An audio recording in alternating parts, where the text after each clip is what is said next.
देखो आज का अपना टॉपिक है graph of freely falling bodies. मेरा कोई बॉडी एक फ्री फॉल में होगा और आपको उसका वेलोसिटी टाइम ग्राफ और आपको उसका पोजीशन टाइम ग्राफ ड्रॉ करना है। और आज मैं जो भी ग्राफ बताऊंगा तुम लोग अच्छे से देखना, ये बहुत ही इंपॉर्टेंट यहाँ से क्वेश्चन बन सकता है। ओके, तो देखिए, तो फ्री फॉल वाले केस में क्वेश्चन में आपको कुछ टाइप्स हो सकते हैं, कुछ केस बन सकते हैं। तो सबसे पहले मैंने लिया है केस वन। और केस वन में मैंने बॉडी को ग्राउंड से उसको फेंका है। हमने उसको ग्राउंड से वर्टिकली अपवर्ड डायरेक्शन में फेंका है यू मीटर पर सेकेंड से। ये ओके। तो इसका मोशन कैसा होगा कि पहले बॉडी आपका ऊपर जाएगा, ऊपर जाएगा, ऊपर जाएगा, फिर अपने मैक्सिमम हाइट पे पहुंचेगा और फिर से वापस ग्राउंड पे आएगा। ठीक है। मान लीजिए कि हमने इसको टी बराबर जीरो पे थ्रो किया था और टी बराबर टी नॉट पे ये अपने मैक्सिमम हाइट पे है। और जब ये ग्राउंड को स्ट्राइक करेगा तो उस समय उसका टोटल समय कितना लगेगा, उसको वो आपका लगेगा twice of the T not. ये सबको पहले से आइडिया है कि जितना समय उसको लगता है मैक्सिमम हाइट तक पहुंचने में, उसका डबल समय उसको लगता है फिर से वापस ग्राउंड को स्ट्राइक करने में। ठीक है। और ये जो टी नॉट का वैल्यू है ये आपका आता है u by g, time taken by body to reach maximum height. तो जो आपका two times of t naught हो जाएगा वो हो जाएगा टू यू बाई जी, की इतना समय बाद वो फिर से ग्राउंड को स्ट्राइक करेगा। ये सब पहले सबको आइडिया है। ओके। अब इसके लिए आपको जो ग्राफ बनाना है वो आपको सबसे पहले बनाना है वेलोसिटी टाइम ग्राफ। इसके लिए सबसे पहले आपको बनाना है वेलोसिटी टाइम ग्राफ। मतलब कि हम इस जब बॉडी को ऊपर की तरफ फेंके होंगे यू मीटर पर सेकंड से, तो जैसे जैसे टाइम बीतता जाएगा, जैसे जैसे टाइम बीतता जाएगा वैसे से इसका वेलोसिटी कैसे चेंज कर रहा है आपको वो बताना है। ठीक है, चलो अच्छी बात है। तो सबसे पहले तो आप लिख लो कि वेलोसिटी और टाइम में क्या आने वाला है रिलेशन।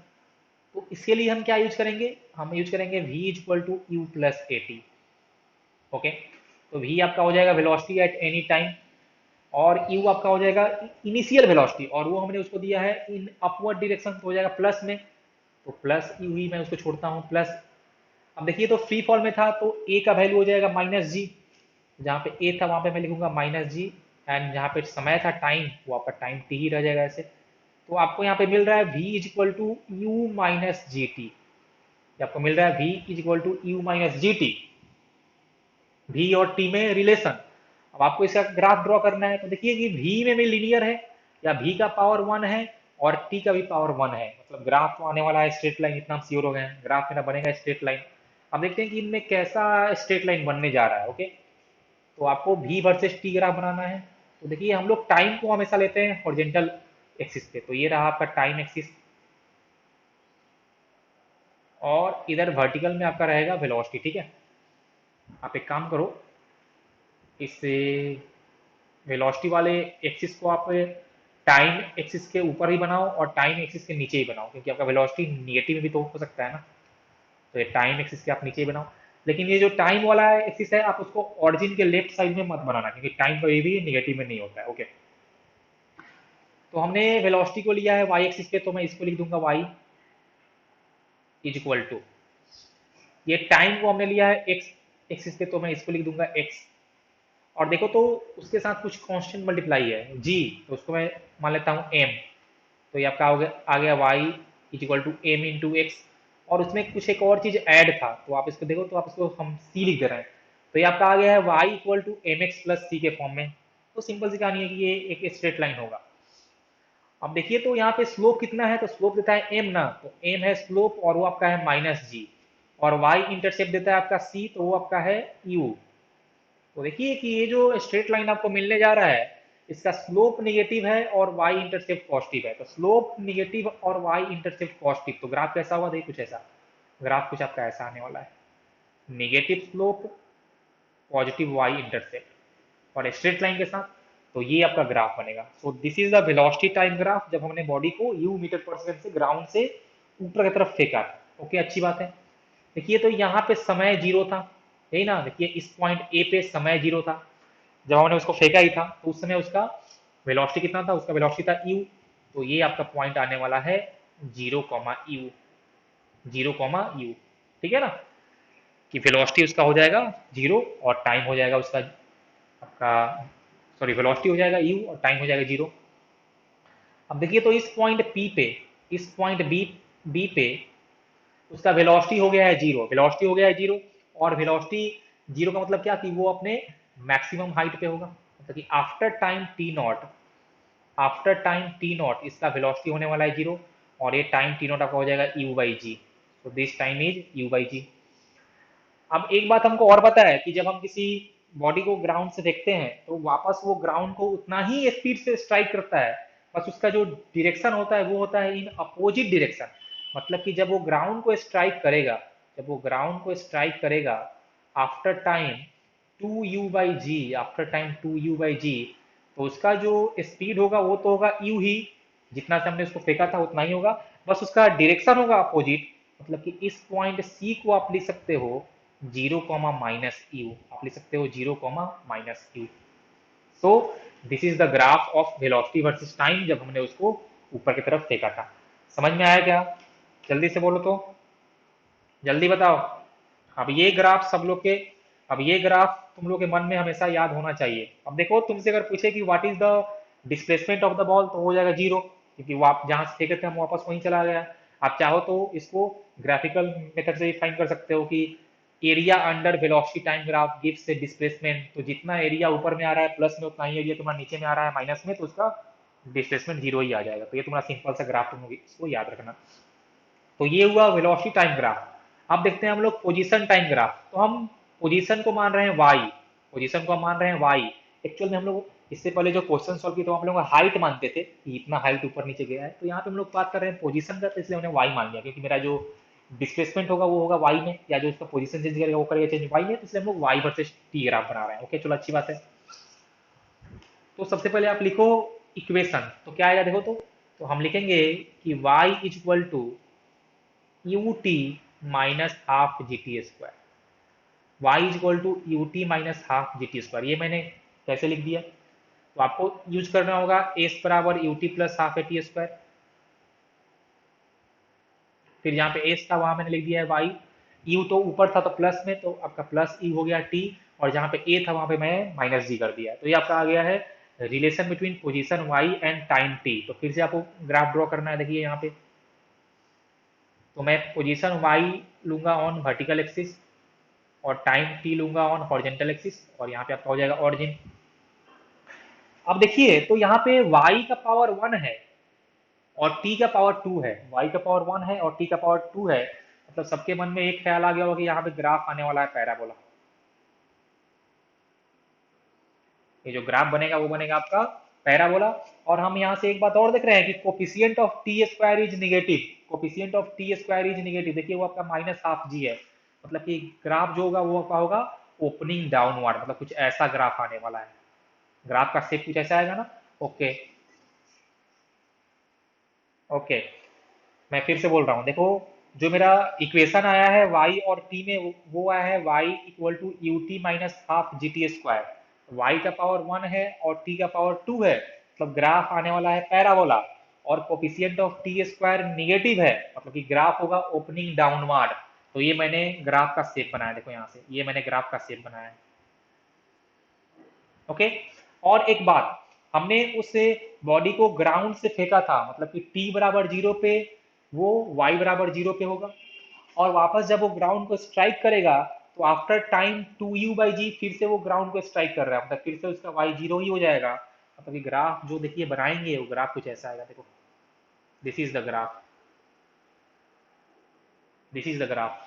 समझ में आया क्या? ये जब t बराबर जीरो था तब वो था ग्राउंड पे, फिर आफ्टर वो समय टू यू बाई जी फिर से ग्राउंड को स्ट्राइक करेगा, और at time t naught, at time t naught वो अपने मैक्सिमम हाइट पे होगा, एट टाइम टी नॉट वो अपने maximum height u square by two g पे होगा। समझ में आया क्या? जल्दी से बोलो, बोलो तो। ओके, सो ये तुम्हारा हो गया उसका पोजीशन वर्सेस टाइम ग्राफ, तो ये तुम लोग याद रखना।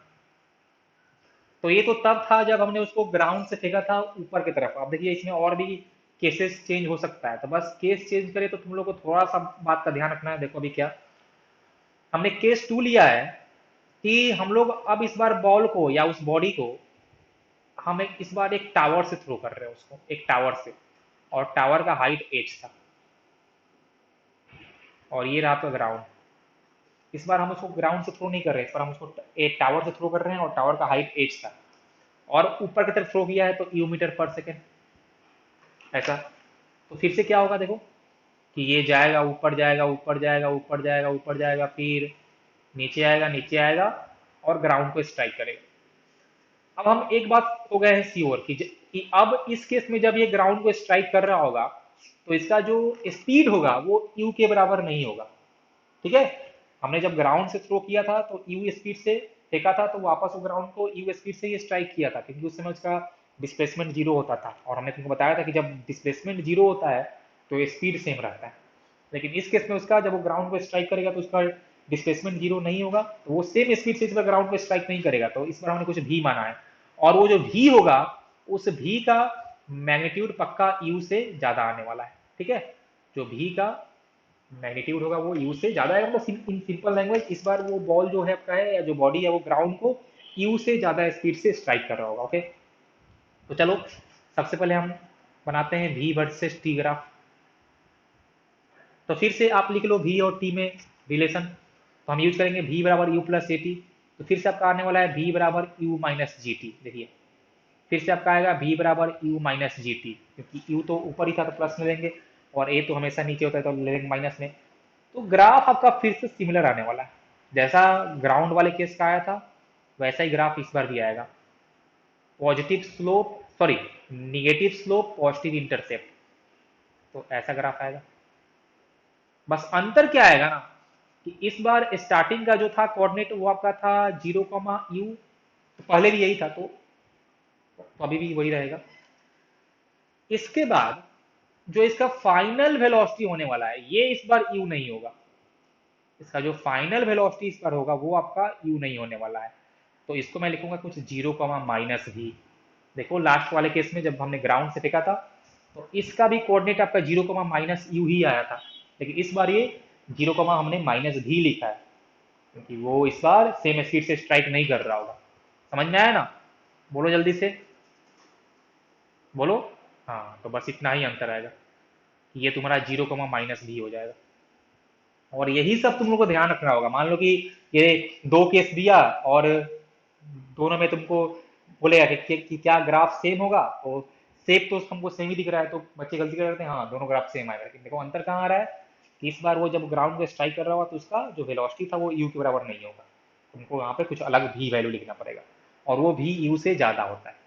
मतलब कि इस बार हम सिंपल कर सकते हैं कि ये जो एरिया A2 है, ये इस बार इस एरिया A1 के बराबर नहीं होगा। यहाँ पे area A2 is not equal to area A1, हालांकि जो एरिया A2 है वो तुम्हारा A1 से ज्यादा हो जाएगा। समझ में आया क्या? जल्दी बताओ। ओके, अब हम लोग जा रहे हैं ड्रॉ करने पोजीशन टाइम ग्राफ। तो फिर से हमको चाहिए उसके लिए y और t में रिलेशन, तो चलो लिखते हैं। तो फिर से हम लिखेंगे कि y equal to u t minus half g t square, ये आपका आएगा।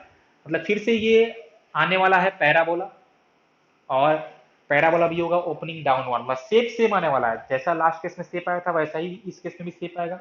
बस अंतर क्या आ रहा है ना, कि इस बार t बराबर जीरो पे, देखो ध्यान से, कि इस बार t बराबर जीरो पे जब हमने उस बॉडी को फेंका था, तो वो ग्राउंड पे नहीं था, ग्राउंड पे नहीं था मतलब कि उसका y जीरो नहीं होगा। तो इस बार t बराबर जीरो पे y जीरो नहीं होने वाला है, और वो कितना होगा, t बराबर जीरो पे आपका y होने वाला है हाइट h ना, तो आप यहाँ पे h बस ऐड कर दो, कि h plus you t minus half g t square, बस आपको इतनी बातों का ध्यान रखना है।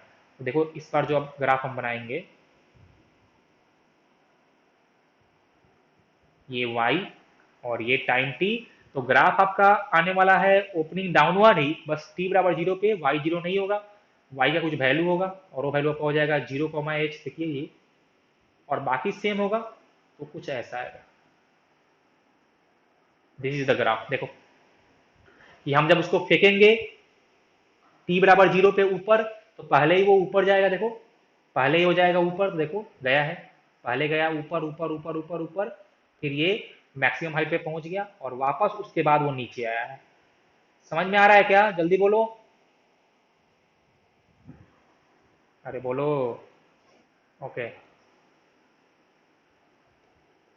थर्ड केस, इस बार हमने उसको फिर से टावर से फेंका है, लेकिन इस बार नीचे की तरफ फेंका, यू मीटर पर सेकेंड से। ओके, तो फिर से हम बनाएंगे पहले वीटी ग्राफ। तो इस बार आएगा आपका v equal to minus u minus g t, क्योंकि देखिए इस बार u आपका डाउनवर्ड है डायरेक्शन में, तो उसको ले लेंगे माइनस में, तो आ जाएगा v equal to minus u minus g t. मतलब इस बार जो आपका ग्राफ आने वाला है उसका निगेटिव स्लोप और negative intercept, negative slope and negative intercept. Okay, यहाँ पे टाइम ले लीजिए, यहाँ पे वेलोसिटी, यहाँ पे origin. Negative slope negative intercept का ग्राफ ही कुछ ऐसा आता है। ये ग्राफ कुछ आपका ऐसा रहता है, दिस इज, ये जो हमने यहाँ पे लाइन ड्रॉ किया है इसका स्लोप भी है नेगेटिव और इंटरसेप्ट भी है नेगेटिव, लेकिन हमको पता है कि टाइम कभी भी माइनस में हो नहीं सकता है, तो ये वाला पार्ट जो था ऑरिजिन के लेफ्ट साइड में, इसको हटा देंगे, मतलब ग्राफ कुछ ऐसा खाली आने वाला है। तो ग्राफ देखिए कुछ ऐसा आएगा, this is the graph. And T बराबर जीरो पे, टी बराबर जीरो पे आपका कितना था वेलोसिटी, यू ना, और वो था नीचे की तरफ माइनस में, मतलब ये आपका हो जाएगा जीरो कमा माइनस यू। समझ में आया क्या? जल्दी बोलो, बोलो। ओके, अब हम जा रहे हैं ग्राफ ड्रॉ करने पोजीशन टाइम का, तो y वर्सेस t, तो ड्रॉ करो। तो फिर से आपका क्या हो जाएगा, y इक्वल टू, इस बार u नीचे था तो माइनस यू टी होगा, तो minus you t minus half g t square, और t बराबर जीरो पे वो कुछ हाइट पे था, जैसे प्लस आप h ऐड कर दो, तो यहाँ पे प्लस h आप खाली को ऐड करना होगा, हो जाएगा h minus you t minus half g t square. तो देखो फिर से जो आपका ग्राफ का शेप तो सेम आने वाला है, ओपनिंग डाउनवर्ड, बस बस अंतर क्या आया देखो इस बार, कि इस बार हमने जो बॉल को इस टावर से नीचे की तरफ थ्रो किया था, तो अब ये इस पोजीशन से हमेशा नीचे की तरफ ही आएगा, ये यहाँ से ऊपर नहीं जाने वाला है। जो लास्ट केस में क्या था कि पहले बॉल मेरा उससे हाइट से और ऊपर गया था, फिर वापस नीचे आया था, इस बार क्या हुआ कि यहाँ से नीचे ही आते जाएगा। तो देखो कि लास्ट केस में जो आपने ग्राफ बनाया था वो कुछ ऐसा आया था ना, वो ग्राफ कुछ ऐसा आया था, देखो कि पहले ऊपर गया था, अब क्या होगा कि वो जिस पोजीशन से देखे उससे ऊपर तो हो जाएगा नहीं, मतलब ग्राफ मेरा स्टार्ट ही होगा यहाँ से, देखिए यहाँ से वो नीचे ही आता जाएगा, वो नीचे ही आता जाएगा, मतलब जो ये आपका ब्लैक वाला हमने पार्ट लिखा है सिर्फ वही ग्राफ में आएगा, देखिए हमेशा ये नीचे ही आएगा। देखो मैं यहाँ पे ड्रॉ करता हूँ, ये y, ये t, तो ग्राफ कुछ ऐसा ऐसा आएगा, दिस इज द ग्राफ। समझ में आया क्या? जल्दी बताओ तो। ओके, तो ये सब बहुत ही इंपॉर्टेंट टॉपिक है, कंसेप्ट है, तुम लोग बस इसको याद रखना, ग्राफ कैसा हो सकता है वो तुम लोग अपना सोच के भी बता। देखो तीनों केस में ग्राफ का शेप सेम आया है, ग्राफ का शेप सेम करने का मतलब कि पैराबोला होगा ओपनिंग डाउन मार्क, लेकिन उसका कौन सा कितना पार्ट लेना है वो हमने चेंज कर दिया हर एक क्वेश्चन के अनुसार से, तो इसके लिए तुमको ये ध्यान रखना पड़ेगा। अब फिर से ये तुम्हारा पॉइंट था टी बराबर जीरो पे वो एच हाइट था, तो ये तुम्हारा हो जाएगा जीरो कोमा एच, बस। सो this is the graph of free fall. तीन केस बन रहा था, मैंने तीनों केस के लिए ग्राफ आपको बता दिया। अब देखो एक और ग्राफ देखते हैं, और इस बार हम फ्री फॉल के लिए नहीं लेंगे, इस बार हम लेंगे for uniformly accelerated, for uniformly accelerated in horizontal direction. देखो फ्री फॉल में भी तुम्हारा एक्सेलरेशन यूनिफॉर्म ही होता है, लेकिन वहां पे मेरा बॉडी हमेशा एक्सेलरेट नहीं करता है, पहले वो करता है रिटार्ड फिर करता है एक्सेलरेट। अभी हम क्या करने जा रहे हैं कि मेरा जो बॉडी का मोशन होगा वो होगा हॉरिजेंटल में, मतलब मेरा कोई कार होगा, कार मूव कर रहा होगा, और उसमें ओनली आपका होने वाला है ओनली एक्सेलरेशन, तो for uniformly accelerated in horizontal direction. तो देखो मान लो ये कोई एक कार था, ये कार यू मीटर पर सेकेंड से चलना स्टार्ट किया है टी बराबर जीरो पे, और इसमें एक्सेलरेशन यूनिफॉर्म ए था। ओके, अब आपको ड्रॉ करना है वेलोसिटी वर्सेज टाइम ग्राफ। हम लोग लिखेंगे यहाँ पे simple v equal to u plus a t, यहाँ पे आपका सिंपल हो जाएगा v equal to u plus a t. तो फिर से ग्राफ आपका आने वाला है स्ट्रेट लाइन, जिसका स्लोप भी होगा पॉजिटिव। देखिए आप अगर इसको y equal to m x plus c से कंपेयर करोगे तो स्लोप भी पॉजिटिव है और y इंटरसेप्ट भी पॉजिटिव है, मतलब कि ग्राफ कुछ आपका कुछ ऐसा आने वाला है ना। देखो, पॉजिटिव स्लोप, पॉजिटिव इंटरसेप्ट, और t बराबर जीरो पे, और t बराबर जीरो पे उसका वेलोसिटी कितना है, u है, मतलब ग्राफ कुछ ऐसा है। देखिए दिस इज द ग्राफ, ये v, ये t, ये जीरो, एंड t बराबर जीरो पे उसका जो वेलोसिटी था वो था u, तो आपका हो जाएगा 0, u। समझ में आया क्या? बोलो जल्दी। ओके, अब यही मान लो कि हम तुमसे पूछते हैं कि इसका ड्रॉ करो पोजीशन टाइम ग्राफ, तो इस बार हम करेंगे ड्रॉ एक्स टी ग्राफ, क्योंकि इस बार ये एक्स में मूव कर रहा होगा।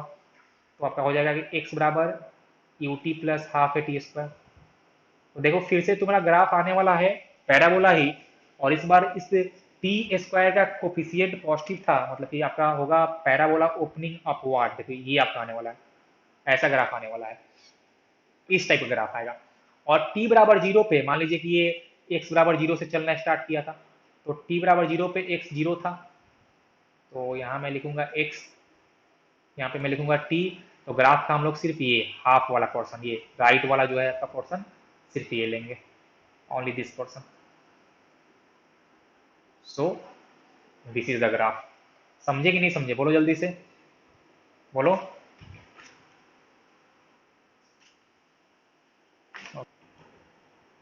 देखो मैंने यहाँ पे क्वेश्चन लिया है, two stones are thrown up simultaneously from the edge of a cliff 200-meter high with initial speeds of 15 meter per second and 30 meter per second full stop.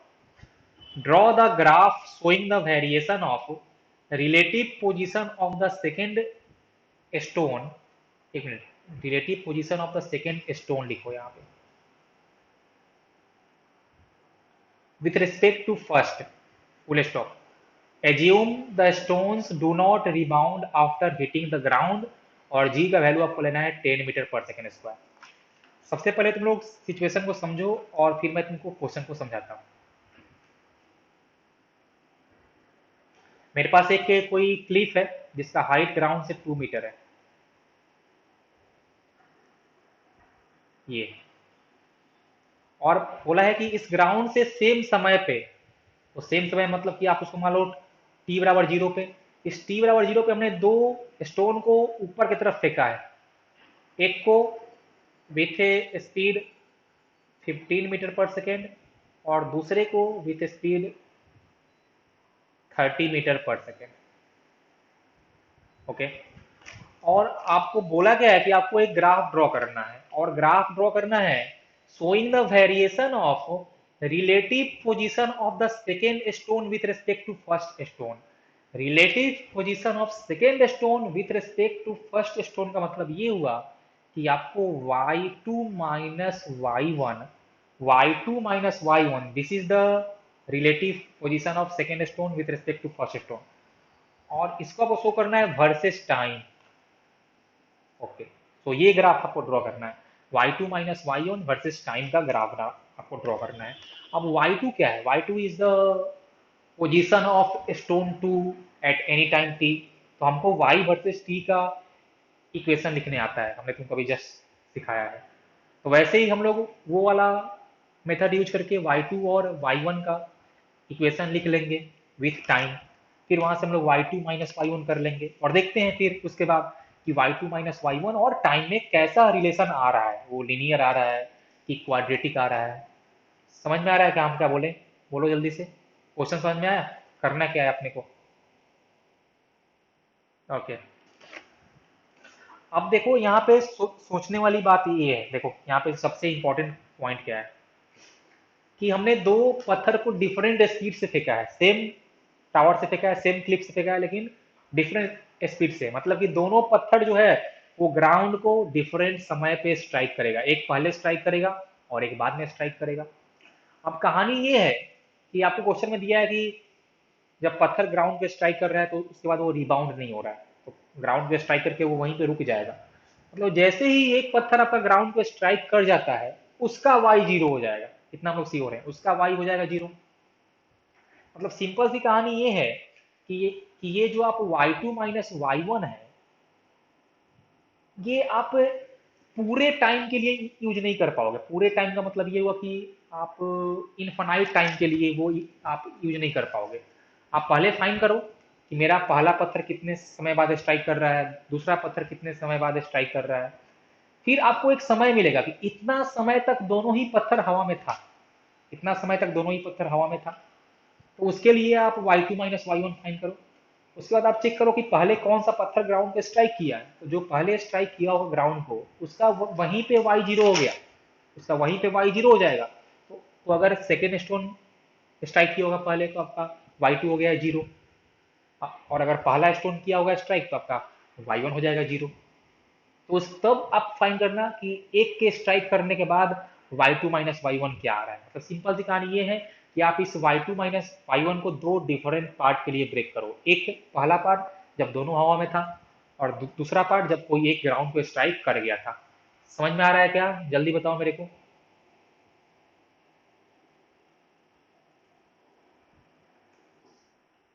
Okay, तो पहले फाइंड करते हैं कि ये कितने कितने समय बाद ये लोग ग्राउंड पे स्ट्राइक करेगा। तो फॉर स्टोन 1, मान लो कि वो T1 टाइम बाद ग्राउंड पे स्ट्राइक किया होगा, तो हम लोग यूज करेंगे एस बराबर UT plus half T square. तो एस तो हो जाएगा आपका -200, ई हो जाएगा +15, तो +15 into time T1 minus half g t square, तो माइनस हाफ जी आपका हो जाएगा 10 इंटू T1 का होल स्क्वायर। फॉर स्टोन 2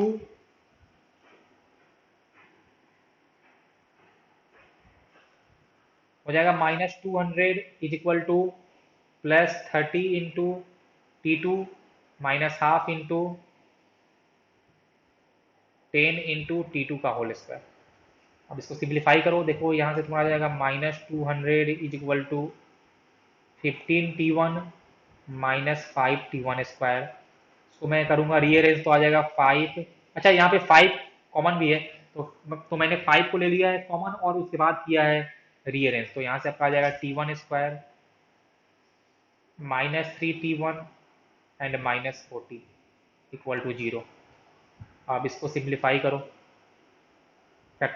तो मैं इसको सॉल्व कर रहा हूँ using factorization method, quadratic equation को। तो यहाँ पे आपका आ जाएगा T1 square -8T1 +5T1 -40 equal to 0। T1 common, T1 -8, 5 common, T1 -8 equal to 0। देखो यहाँ से T1 का दो वैल्यू आएगा, एक आएगा T1 इक्वल टू -5 सेकेंड, और एक आपका आएगा T1 इक्वल टू 8 सेकेंड। तो हम लोग माइनस वाला वैल्यू तो नहीं लेंगे, मतलब T1 आपका हो जाएगा 8 सेकेंड। तो पहला स्टोन आफ्टर 8 सेकेंड ग्राउंड को स्ट्राइक करेगा। आप चेक करते हैं सेकेंड स्टोन के बारे में।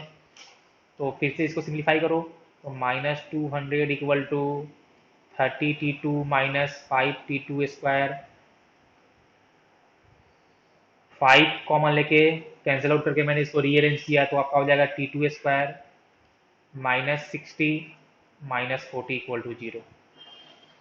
मैं कर रहा हूँ सिंप्लीफाई, तो हो जाएगा T2 square -10T +4T -40 equal to 0।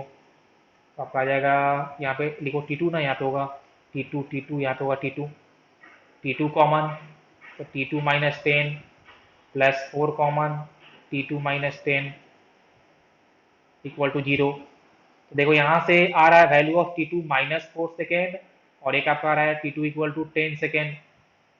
तो फिर से हम लोग माइनस वाला वैल्यू नहीं लेंगे, मतलब सही वैल्यू इज 10 सेकेंड। तो जो पहला स्टोन था वो कर रहा है ग्राउंड को स्ट्राइक आफ्टर 8 सेकेंड, और जो दूसरा आपका था स्टोन वो कर रहा है ग्राउंड को स्ट्राइक आफ्टर 10 सेकेंड। मतलब कि आफ्टर 8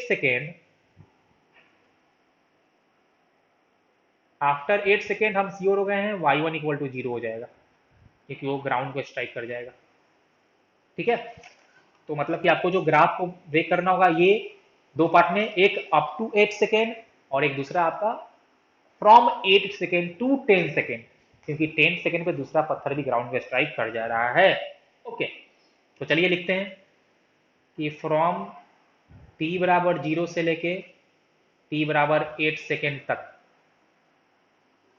y2 कितना आएगा बोलो तो देखो आपका y2 जो होगा पोजीशन वो आपका क्या होगा, तो फिर से वही करो use you t plus half a t square, तो y2 आपका हो जाएगा प्लस 30t, तो 30t minus 5t square. Minus 5t square मैंने लिखा है डायरेक्टली, एक्चुअली मैंने वहाँ पे half g t square use किया है और जी की जगह पे 10 पुट कर दिया है, तो आपका आ गया है 30t minus 5t square.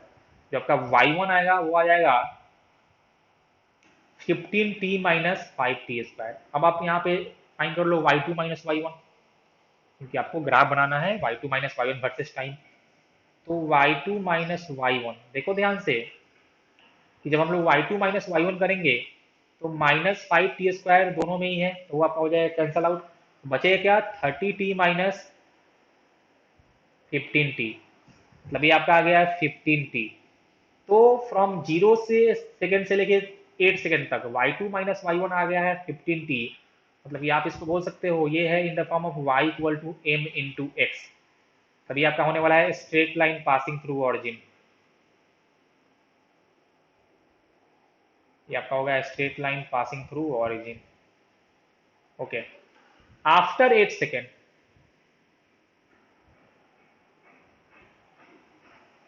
After 8 second and up to 10 second, तो y1 तो हो गया है 0 क्योंकि पहला स्टोन ग्राउंड को स्ट्राइक कर चुका है, और y2 क्या होगा, y2 अभी भी हवा में होगा, तो आप उसके लिए आप सिमिलर वाला इक्वेशन यूज कर सकते हो, तो y2 आपका हो जाएगा 30t माइनस 5t स्क्वायर। देखिए, और y2 माइनस y1 भी यही आएगा आपका, क्योंकि y1 हो गया था 0, तो y2 minus 0 is also 30t minus 5t square.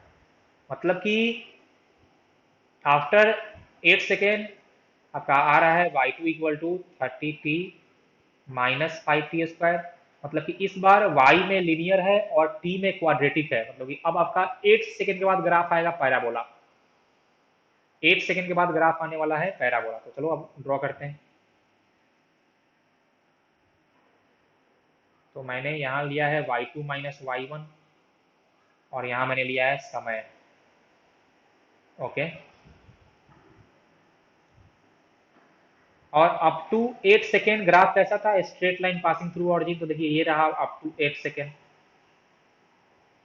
And 8 second के बाद वो होगा पैराबोला, और वो भी कैसा होगा देखिए, तो टी स्क्वायर का कोफिशिएंट है निगेटिव, मतलब ये होगा पैराबोला ओपनिंग डाउनवर्ड, तो आपका ये वाला ग्राफ होगा।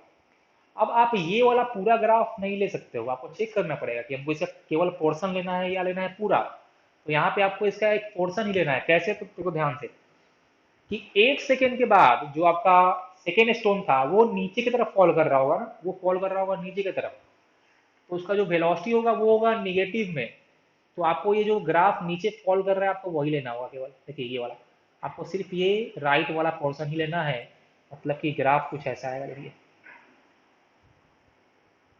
दिस इज द ग्राफ, और ये आपका हो जाएगा 10 सेकेंड। समझ में आया क्या, जल्दी से बोलो, तो ऐसा ग्राफ बनेगा, जल्दी बताओ, समझ में आया। और ये, और इसी टाइप का एकदम एग्जैक्टली क्वेश्चन तुम्हारा एक बार जेई मेन में आ चुका है। हाँ एग्जैक्टली, वहां पे एक्चुअली में तुमको ऑप्शन दिया हुआ था, 4 ग्राफ था, तो वो ग्राफ ऐसा ही आएगा।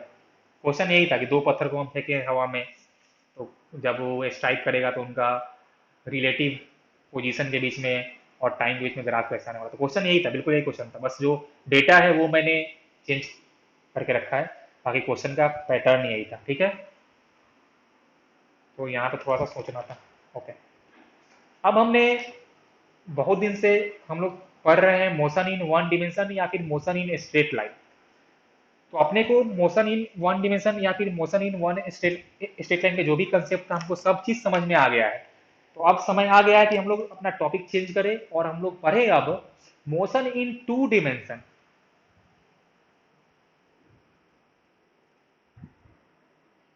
मोशन इन टू डिमेंशन, या इसको हम लोग बोलते हैं motion in plane, motion in a plane, मतलब कि अब जो आपका बॉडी होगा वो ओनली एक्स या ओनली वाई में मूव नहीं करेगा, वो एक्स और वाई दोनों में मूव करेगा। तो उसको हम लोग बोलते हैं मोशन इन टू डायमेंशन या फिर मोशन इन अ प्लेन। अब देखिए, आपको अगर motion in a plane study करना है तो आपको पहले मोशन इन वन डिमेंशन आना चाहिए, जो कि हम लोग अभी पढ़ के आ रहे हैं जस्ट। ओके, चलो अच्छी बात है। अब तुमको करना क्या है ना, देखो कि यहाँ पे हो रहा है मोशन इन टू डिमेंशन, मतलब कि आपका मोशन होगा एक्स में भी और मोशन आपका होगा वाई में भी। अब मेरा सबके लिए सजेशन ये है कि जब भी तुमको motion in two dimension study करना हो तो तुम एक्स का मोशन स्टडी करो सेपरेटली और वाई का मोशन तुम स्टडी करो सेपरेटली। और ये जो एक्स और वाई होंगे ना, ये हो जाएंगे मोशन इन वन डिमेंशन। मतलब कि इन सिंपल लैंग्वेज हम लोग कह सकते हैं कि motion in two dimension is nothing but combination of two motion in straight line, या आप ऐसे बोलो कि दो डिफरेंट डिमेंशन के मोशन का कॉम्बिनेशन जो होगा वही आपका हो जाएगा मोशन इन टू डिमेंशन। आप एक्स में स्टडी करो सेपरेटली, आप वाई में स्टडी करो सेपरेटली, और फिर उन दोनों को कंबाइन कर दो, फिर उन दोनों को एक साथ कंबाइन करो। कैसे? वेक्टर का मेथड यूज करके, क्योंकि यहाँ पे मेनली तुमसे पूछ सकता है वेलोसिटी, एक्सेलरेशन, डिस्प्लेसमेंट, तो ये सभी के सभी वेक्टर क्वांटिटी होते हैं।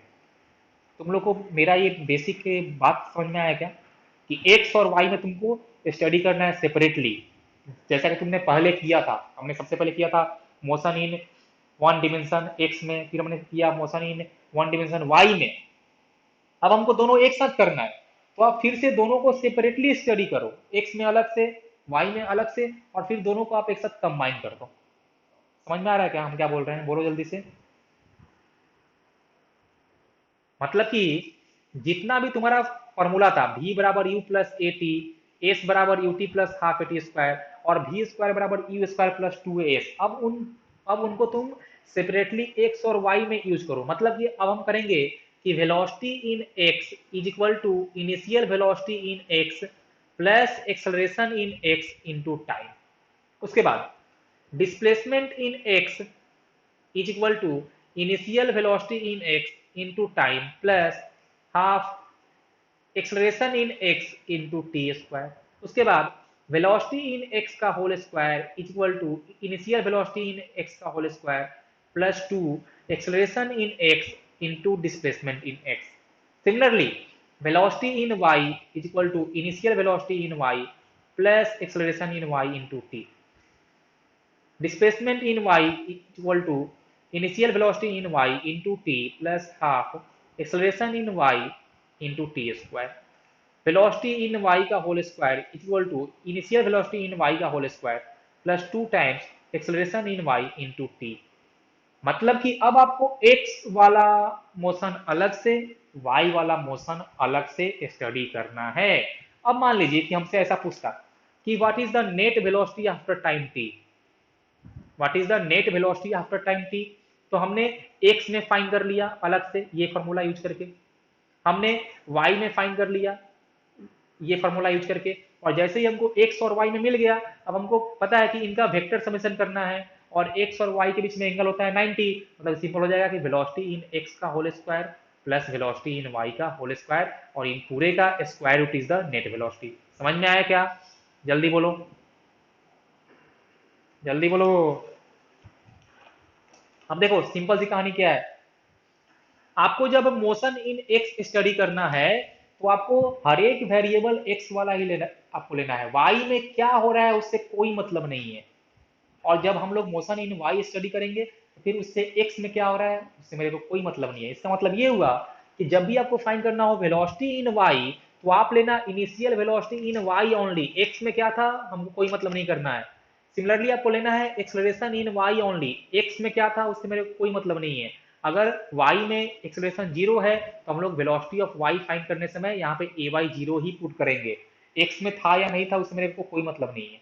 ओके, तो तुम लोग एक काम करो, यहाँ पे हिंदी इंग्लिश बांग्ला उर्दू में लिख लो यहाँ पे सिंपल सा, कि जब भी हम लोग मोशन इन प्लेन या motion in two dimension study करते हैं तो उस समय एक्स में क्या हो रहा है, एक्स में क्या हो रहा है उससे y को कोई मतलब नहीं है।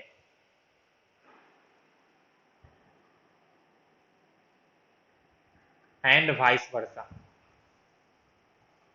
समझ में आया क्या? अगर एक्सेलरेशन इन एक्स है तो उसके चलते वेलोसिटी इन वाई चेंज नहीं करेगा। जब तक एक्सेलरेशन इन वाई नहीं होगा तब तक वाई का वेलोसिटी चेंज नहीं करेगा। समझ में आया ना? आपको दोनों को एकदम सेपरेटली स्टडी करना है, मिक्स बिल्कुल नहीं करना है। बोलो जल्दी से।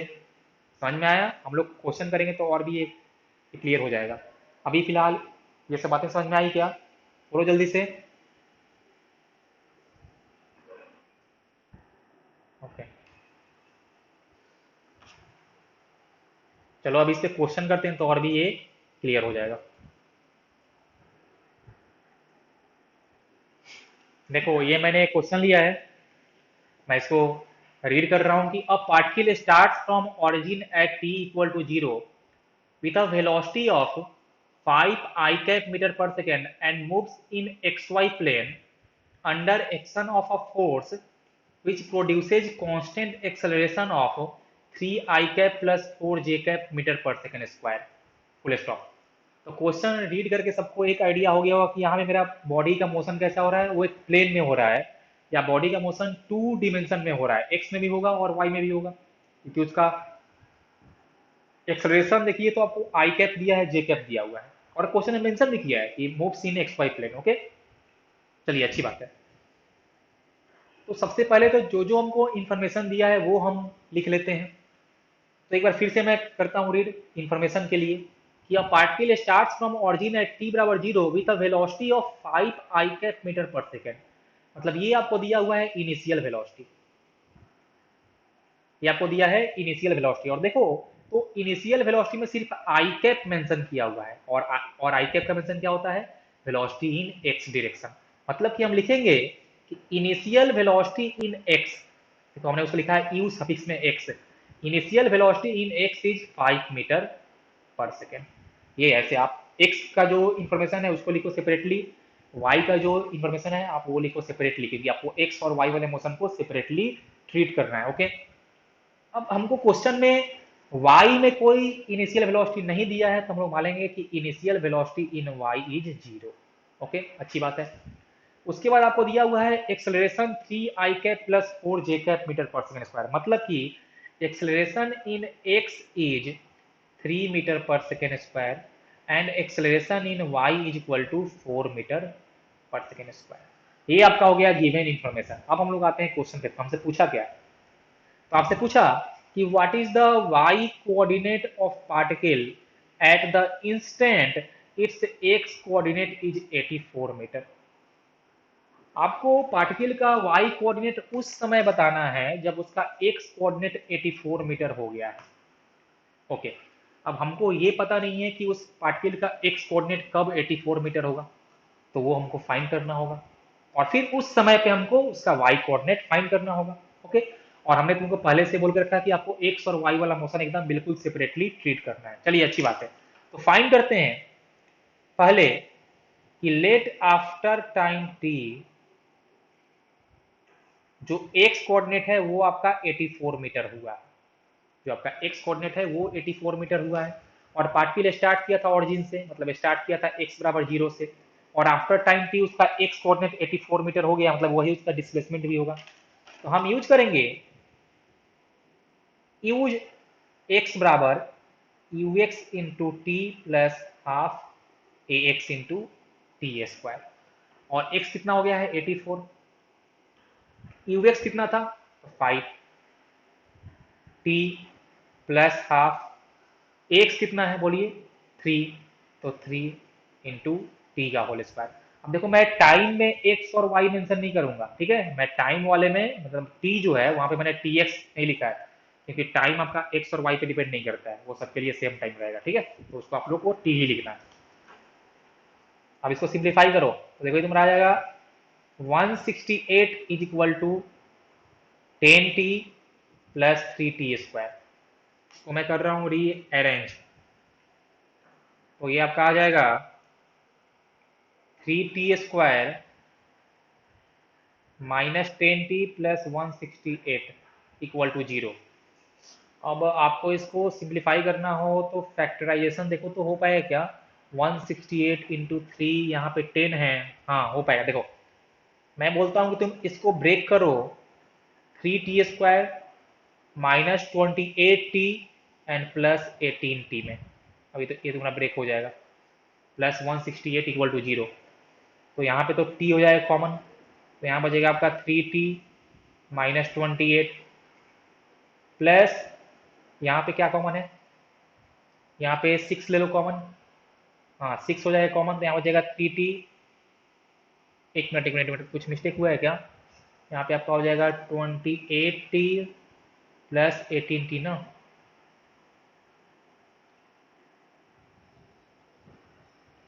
मिस्टेक हुआ है क्या, देखो तो। देखो मिस्टेक हुआ है, ये होगा 3t² प्लस 10t माइनस 168 होगा, यहाँ पे माइनस होगा। यार तुम लोग ध्यान नहीं देते हो। तो ये तुम्हारा हो जाएगा प्लस 28t, ये हो जाएगा माइनस 18t, और ये हो जाएगा माइनस 168। अब ठीक है, तो यहाँ पे t कॉमन, तो यहाँ पे बचेगा 3t प्लस 28 माइनस यहाँ पे 6 ले लो कॉमन, तो यहाँ पे भी हो जाएगा 3t प्लस 28 इक्वल टू 0। देखो तो यहाँ से t का वैल्यू आएगा 6 सेकेंड, एक वैल्यू तुम्हारा t का आएगा माइनस में, तो हम नहीं लेंगे, तो प्लस वाला लेंगे। तो t आपका आ गया 6 सेकेंड, मतलब कि आफ्टर 6 सेकेंड उस पार्टिकल का x कोऑर्डिनेट 84 मीटर हो जाएगा। अब हमको फाइंड करना था इसी समय पे उसका y कोऑर्डिनेट, मतलब कि हमको t बराबर 6 सेकेंड पे हमको फाइंड करना है उसका y कोऑर्डिनेट। तो लिखो कि for y coordinate use y equal to u y into t plus half a y into t square. अब देखो हमको यहाँ पे y कोऑर्डिनेट फाइंड करना है, तो हमने यहाँ पे x का कुछ भी नहीं लिया है, ना तो x का इनिशियल वेलोसिटी ना ही x का एक्सेलरेशन, बिल्कुल इंडिपेंडेंटली दोनों चलेंगे, x और y। तो पुट करो यहाँ पे वैल्यू ऑफ यू वाई, तो आपका था 0, तो 0 इंटू टी 6, तो आपका हो जाएगा 0 ही, प्लस हाफ ए वाई कितना था, देखो ए वाई था 4, और टी आपका हो जाएगा 6, तो 6 का होल स्क्वायर। तो ये आपका आने वाला है 1/2 इंटू 4 इंटू 36, मतलब ये यहाँ से आपका आ जाएगा 72 मीटर। ये कितना आएगा, 72 ही आएगा ना, चेक करो तो।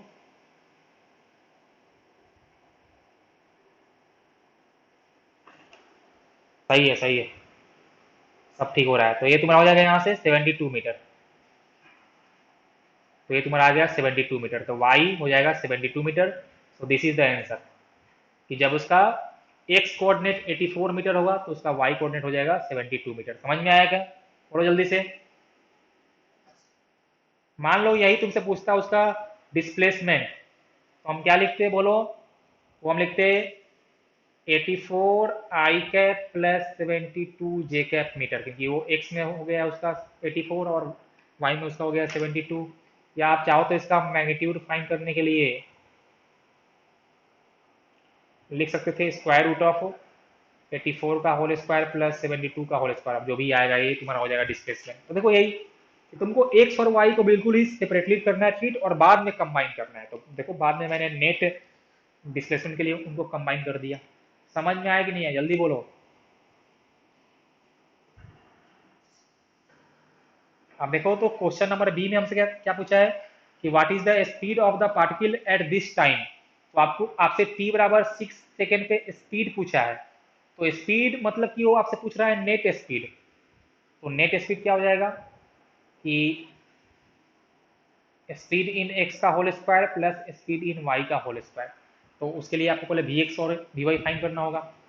तो वी एक्स क्या हो जाएगा, u x plus a x into t, और कितना था आपका वैल्यू ऑफ यू एक्स, वो आपका था 5, हो जाएगा 5 प्लस एक्स था आपका 3 एंड इंटू समय आपका हो गया 6, हो जाएगा 6 इंटू 3 18 प्लस 5 23 मीटर पर सेकेंड।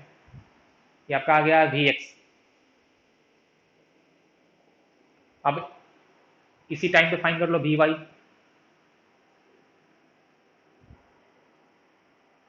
तो वी वाई आपका हो जाएगा u y plus a y into t. तो यू वाई था 0, ए वाई हमने लिया था 4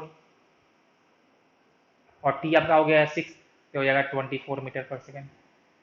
तो ये आपको मिल गया है वी वाई। अब आपसे पूछा नेट स्पीड, तो बस यहाँ पे पुट करो वैल्यू।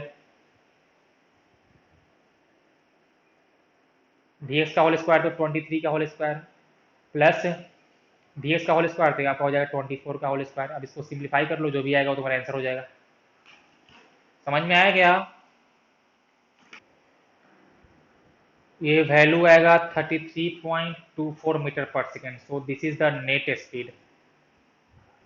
तो तुम लोगों को बेसिक आइडिया हो गया ना कैसे अपने को सॉल्व करना है मोशन इन अ प्लेन को, एक्स और वाई में कैसे करना है सेपरेटली। बोलो। हाँ तो हो गया, तो एक क्वेश्चन कर लो खुद से। देखो ये सेकंड क्वेश्चन है, मैं एक बार इसको रीड कर दे रहा हूँ। अ particle start from the origin at t equal to 0, comma, with a velocity of 10 j cap meter per second and moves in xy plane with a constant acceleration of 8 I cap plus 2 j cap meter per second square. Full stop. Question number A. At what time is the x coordinate of the particle is 16 meter? Question number B. What is the y coordinate of particle at that time? And question number C. What is the speed of particle at that time? तो question एकदम similar है हमने जो अभी question solve किया है, ठीक है।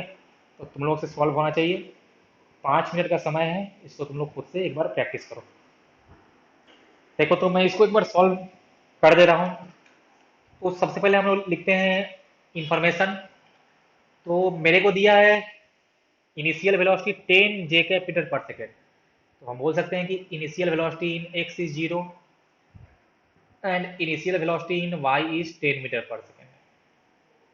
उसके बाद एक्सलेशन दिया है 8 i cap plus 2 j cap metre पर सेकेंड स्क्वायर, मतलब कि acceleration in x is 8 metre पर second square and acceleration in y is 2 metre पर सेकेंड स्क्वायर। पहला क्वेश्चन है कि at what time is the x coordinate of the particle is 16 metre. Okay, तो पहले question के लिए आप यूज करो x equal to u x into t plus half x into t square. तो एक्स कोऑर्डिनेट हो गया 16, तो यहाँ पे हम लिखेंगे 16 is equal to u x 0 था तो आपका हो जाएगा 0 प्लस हाफ एक्स आपका 8 है एंड इंटू टी स्क्वायर। तो आप जब इसको सॉल्व करोगे तो यहाँ से आएगा टी स्क्वायर इक्वल टू 4 और यहाँ से आपका टी आएगा प्लस माइनस 2, तो हम लोग लेंगे टी बराबर plus 2 second. So this is the time required, इतने समय बाद उसका एक्स कोऑर्डिनेट जो है वो 16 मीटर हो जाएगा। अब इसमें सेकेंड क्वेश्चन था कि what is the y coordinate of particle at that time, मतलब कि टी बराबर 2 सेकेंड पे पार्टिकल का वाई कोऑर्डिनेट कितना होने वाला है। तो use y equal to u y into t plus half a y into t square.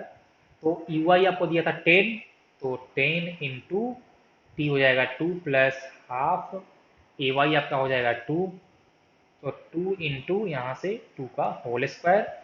तो ये आपका आने वाला है 20 एंड प्लस 4 ये 24 मीटर। तो टी बराबर 2 सेकेंड पे उसका वाई कोऑर्डिनेट आएगा 24 मीटर। ओके, इसमें एक क्वेश्चन और आपसे पूछा है कि what is the speed of particle at that time. तो स्पीड के लिए आप फाइंड कर लीजिए speed in x and speed in y separately. तो स्पीड इन एक्स के लिए यूज करेंगे हम लोग u x plus x into t. तो यू एक्स तो 0 था, एक्स आपका था 8, टी था 2, तो आ जाएगा 16 मीटर पर सेकेंड। ये आपका आ गया है वी एक्स। वी वाई के लिए आप यूज करो u y plus a y into t. तो यू वाई आपका था 10 प्लस ए वाई था 2, समय 2, तो ये आपका आ जाएगा 14 मीटर पर सेकेंड। अब नेट स्पीड आप फाइंड कर लो। तो हम यहाँ से लिखेंगे कि v net equal to square root of v x का whole square plus v y का होल स्क्वायर। अब स्क्वायर रूट ऑफ 16 का होल स्क्वायर प्लस 14 का whole square, square root of 256 plus 196। ये सॉल्व करने के बाद आंसर आएगा 21.26 मीटर पर सेकेंड, जिसको आप 21.3 मीटर पर सेकेंड भी लिख सकते हो राउंड ऑफ करके। तो this is the net velocity या नेट स्पीड आप बोलोगे इसको, net speed of the particle at t बराबर 2 सेकेंड। समझ में आया क्या? बोलो। अब देखो, तो आज हमने मोशन इन टू डायमेंशन या फिर मोशन इन प्लेन का जस्ट जस्ट बेसिक बात किया, और बेसिक बात में ही इसका सारा सच्चाई छुपा हुआ है कि आपको मोशन इन एक्स और मोशन इन वाई को सेपरेटली कंसिडर करना है, इनको मिक्स करना ही नहीं है। और तुम लोग इस बात को ध्यान रखना। बाकी इस पे इसी मोशन इन अ प्लेन का जो एग्जाम्पल एक है आपका प्रोजेक्टाइल मोशन, जो आप किसी पत्थर को हवा में फेंकते हो किसी एंगल से, तो वो जो पत्थर जो पाथ फॉलो करता है या जो उसका जो मोशन होता है उसको हम बोलते हैं प्रोजेक्टाइल मोशन। वो मोशन इन अ प्लेन का एग्जाम्पल ही है। वो हम लोग नेक्स्ट क्लास में स्टार्ट करेंगे, बहुत ही इंपॉर्टेंट टॉपिक है। और वहां भी हम लोग कंसेप्ट यही रखेंगे कि एक्स में क्या हो रहा है उससे वाई को कोई मतलब नहीं है, और वाई में क्या हो रहा है उससे एक्स को कोई मतलब नहीं है। समझ में आ गया ना? तो हम लोग फिर मिलते हैं नेक्स्ट क्लास में। ओके।